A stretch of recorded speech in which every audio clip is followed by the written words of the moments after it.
Hey friend, welcome back to Call Her Creator, where we turn your content into cash and your ideas into income, all while keeping things real, human, and sustainable. This podcast is powered by Stan Store, the all-in-one digital storefront I use to sell my products, book calls, and literally grow my business without needing a huge tech team behind me. If you're ready to turn your content into income, you can start your own free 14-day trial using my link in the show notes. Trust me, this is the one tool you'll wish you started using sooner. All right, guys, what's up? Today, I'm talking about a topic that a lot of people don't talk about when it comes to success. What happens when your business starts growing, but you start falling apart behind the scenes? I think it's something that we all kind of do. Like, it's just something that it's almost like everyone has to do it to get to where they're going. You have to fall apart at least once. So, have you ever heard the phrase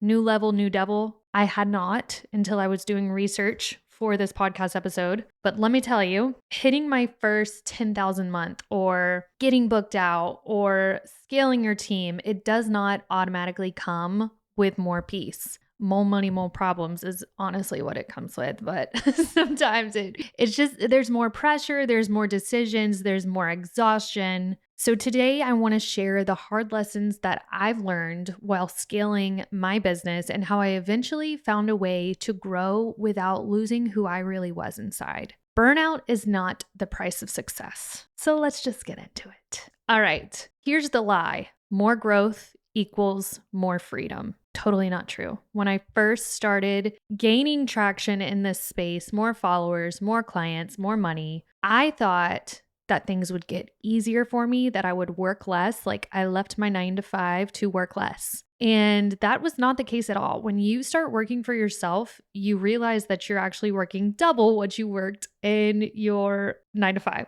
Things get heavier. They're not as easy as doing something for someone else. When you're growing something for you, there's just so much more that goes into it, like your emotions, your bank account, your family, your name is on everything. And so I was still saying yes to everything. I was checking emails at 10 p.m. What all did I do? I was a little bit crazy. And honestly, up until like literally this summer, when my kids are now at the age where my daughter's not in preschool. She used to do preschool over the summer. This year was her first time not being in preschool for the summer. So I've had my kids home all summer. And I've promised myself, like, I'm going to be a better mom to them this summer. I'm going to delegate what I can, focus on them, still grow my business, but like not be up at 7 a.m. checking emails and being on a phone call at 6 p.m. Those things, I'm not doing that anymore. I can't. If I want to have that work-life balance that I always talk about. If you want that work-life balance that you dream of, you cannot be taking phone calls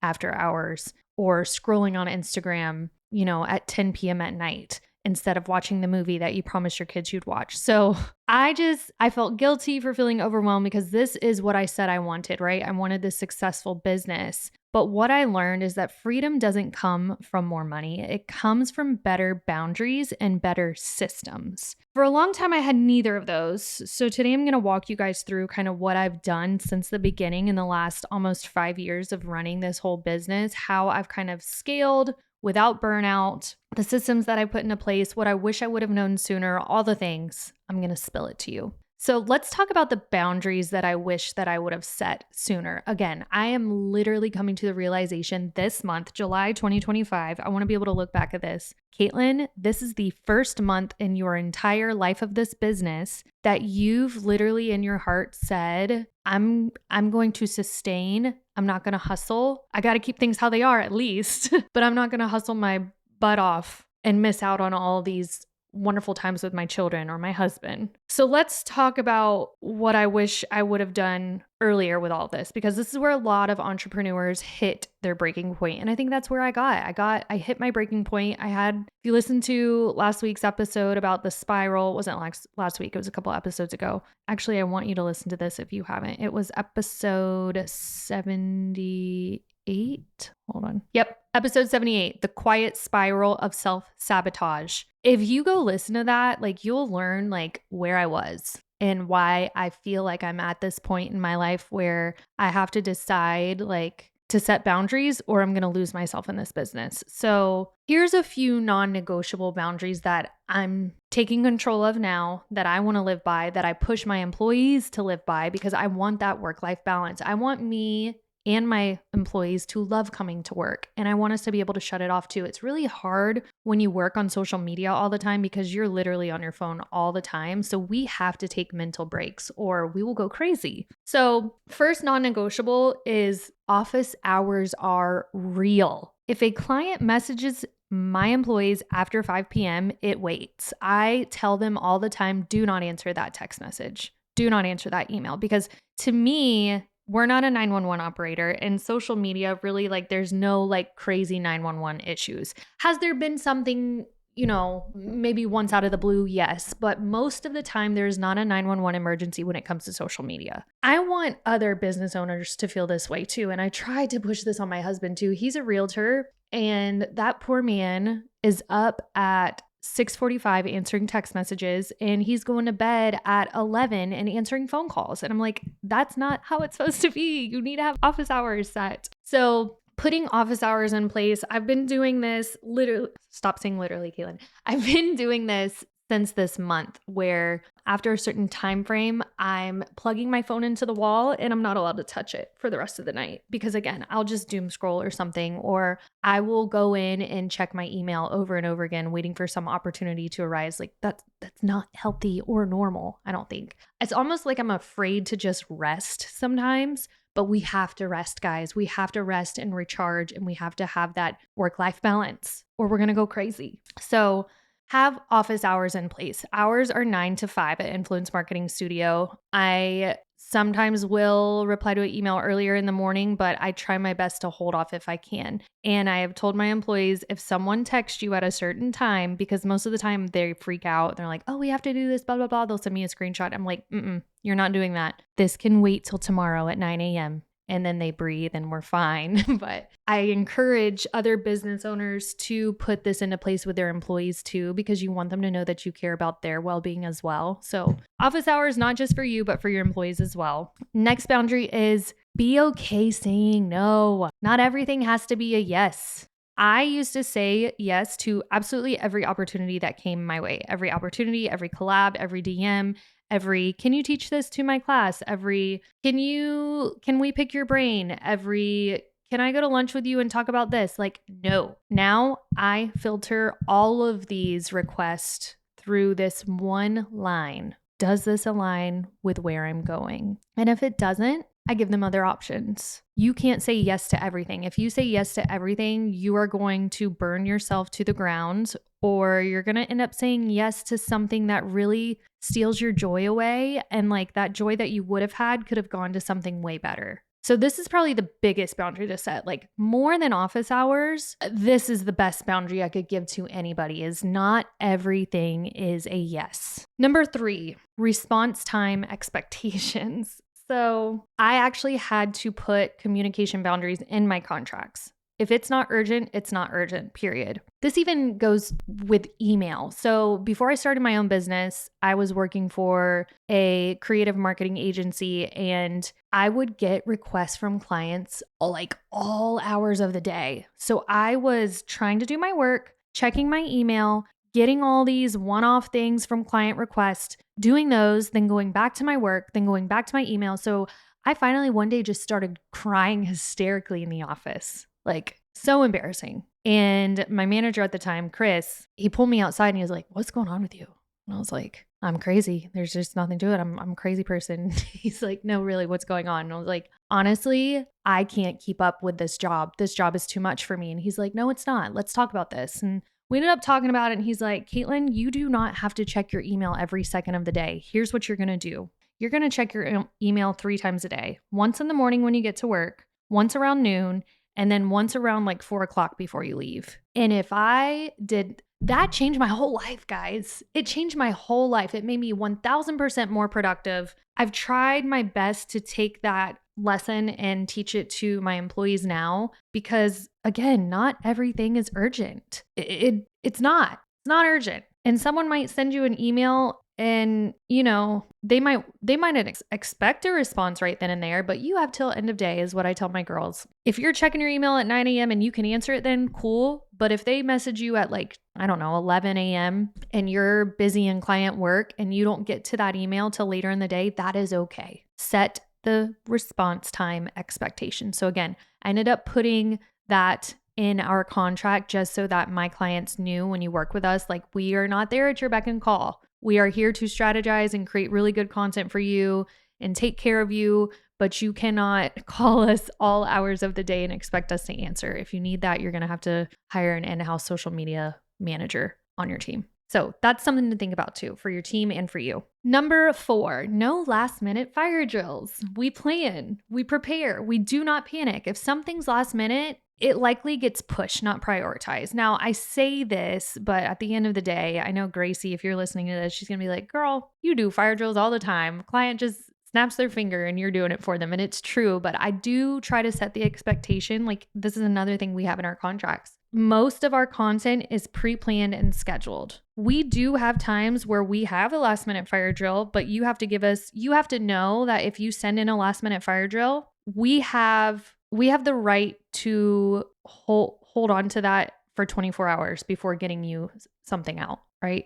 Because it's like, if we had these last minute fire drills and every client is sending something in last minute to us, we're never going to get our work done, 1. And 2, it's like, you're all paying the same retainer, right? So it's like, if Joe Schmo is going to come over here and send in these last minute edits and I was supposed to get out Tina's stuff, like, that's not fair. So key takeaway through all of these different boundaries that are set is you teach people how to treat you and your time. And if you don't protect it, no one else will. And it's not because they're trying to take advantage of you. It's just sometimes people need these boundaries put in place, or they're just going to take what they can just because they can. So very big part of something in business that I learned is that setting boundaries has to be done for you to have a successful business and for you to be mentally well running a business. The third part of all of this was that first hire in your business. I almost said literally again,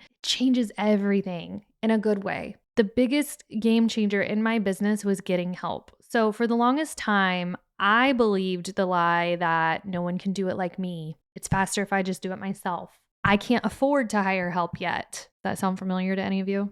Well, the truth is, staying in control of all of that kept me small, kept my business small, kept my mindset small. It kept me stuck in the business instead of working on the business. So a couple months into my business growing, I finally sat down with my husband and was like, it's time to hire. Like, I am so overwhelmed. I am drowning in client work. I knew something had to give. This was not how you run a business. And so my first hire was Darby, and she has been with me since the beginning. She's freaking amazing. I did not have perfect SOPs put in place for her or an onboarding process at that. I just knew I couldn't keep doing it all. So Darby came in and truly helped me breathe. She took things off my plate that had been weighing me down for months. And that single decision to hire her opened up space for me to lead instead of constantly reacting in my business. So we learned a lot together. Like, me and her will laugh about the first early days of Influence Marketing Studio because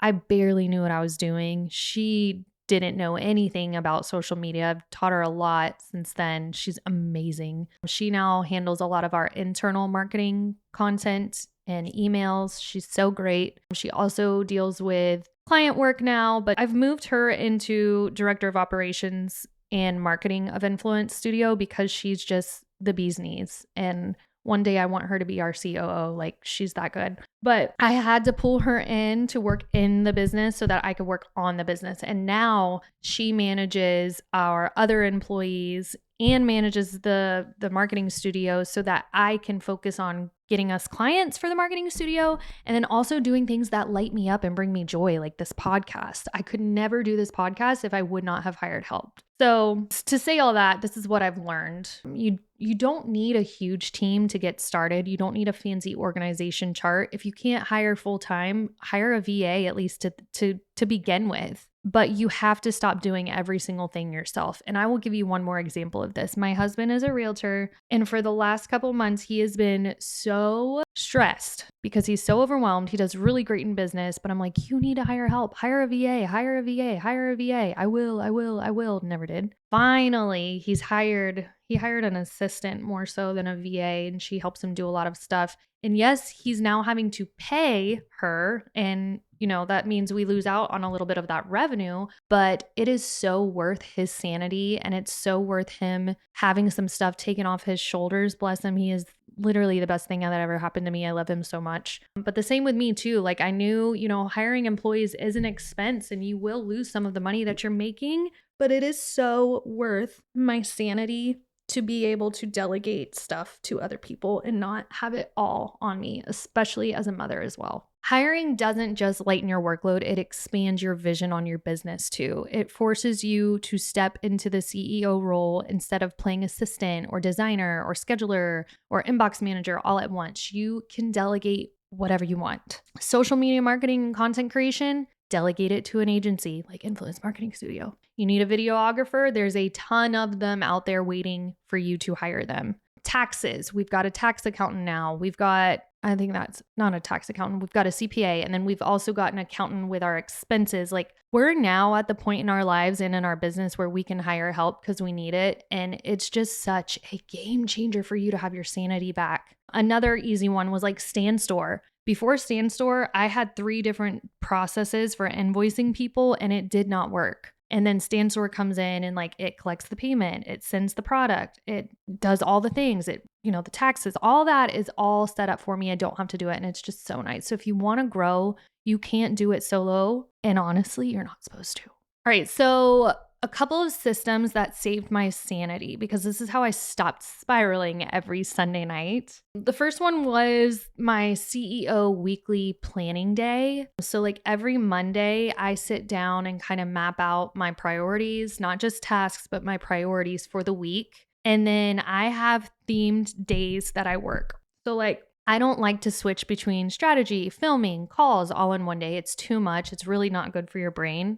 There's like scientific evidence about switching between tasks, how less productive it is versus you like planning and time blocking, I guess. So like Mondays are my business days. I'll get my hands dirty with the agency, my employees. I don't take any sales calls on Mondays. I work on my team and our systems. And then Tuesdays are typically podcast days. I'll record, I will promote, I'll put my email together, I'll set up the podcast to go live the next day, all the podcast things. And then Wednesdays are a little bit of a mix, but it's mostly like content creation and then getting back to, like I check my email every day, several times a day, but Wednesdays are kind of like me getting more organized, I guess. So just having these theme days really helps me get stuff done. If you can't do an entire day for each thing, you could at least do time blocks where you do like, in the mornings, you only focus on this. In the afternoons, you only focus on this. Whatever works for you, it just really helps you streamline your process better. Your business should not depend on you being on 24/7 because that's not sustainable. It's actually a ticking time bomb. So you have to put these processes into place for yourself. Now, the emotional side of all of this, let's be real, scaling is also an emotional process. You stop being the helper and you start being the leader. That's a big identity shift. You'll feel guilty for resting. I feel so guilty sometimes.